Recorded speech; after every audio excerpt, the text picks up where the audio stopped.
Whether you think your Ben religious Sasse has beliefs earned the might reputation be as one of the judged most crappy by conservative someone members of the else, U.S. Senate. While he's talked about senator not being a lifetime job, he wanted to run again to work on policy for the future of war, future of work, and the First Amendment. I call them the policy problems of the year 2030.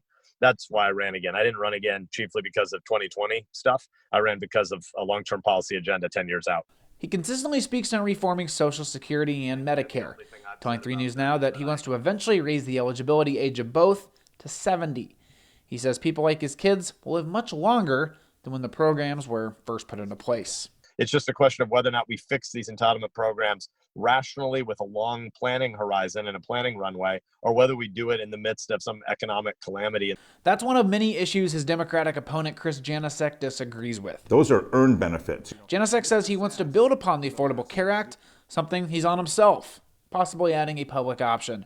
He worries Sasse will again push to repeal the ACA if given another 6 years. What we have currently is not working for everyone. And what we do have that is working for some of the people they're trying to take away. Janicek got a lot of pressure to drop out of the race after the Nebraska Democratic Party sent out a group text message that was directed at a female staffer, in which Janicek said that she needed to get laid.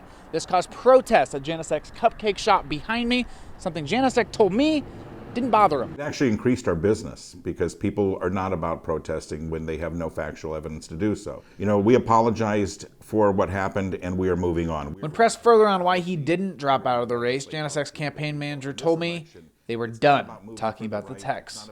I think a lot of people's job, they would say a similar thing. Whether maybe the person... Okay, we're done here. We're not going to go. Well, I was just going to say we're not going to talk. We're not going to talk about the text messages. After Janicek announced he was staying in, the Nebraska Democrats instead told voters to write in North Omaha leader Preston Love Jr. He says he wants to protect Obamacare and Roe v. Wade, lead economic development in urban and rural settings, and will actually be present all across the state. My senator's never been into North Omaha and worked with any of the community leaders. None, zero.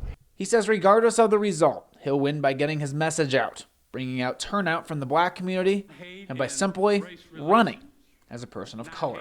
For a black man, an African American, to run for the United States Senate in a serious way, talking about serious issues, is growth.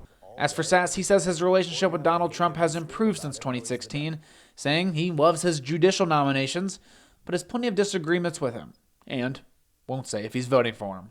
I'm not making any headlines about that because one of the problems of our public discussion, I think, is that we constantly act like the most important issue in American public life is political and the most important political issues are about the presidency. And I don't believe any of those things.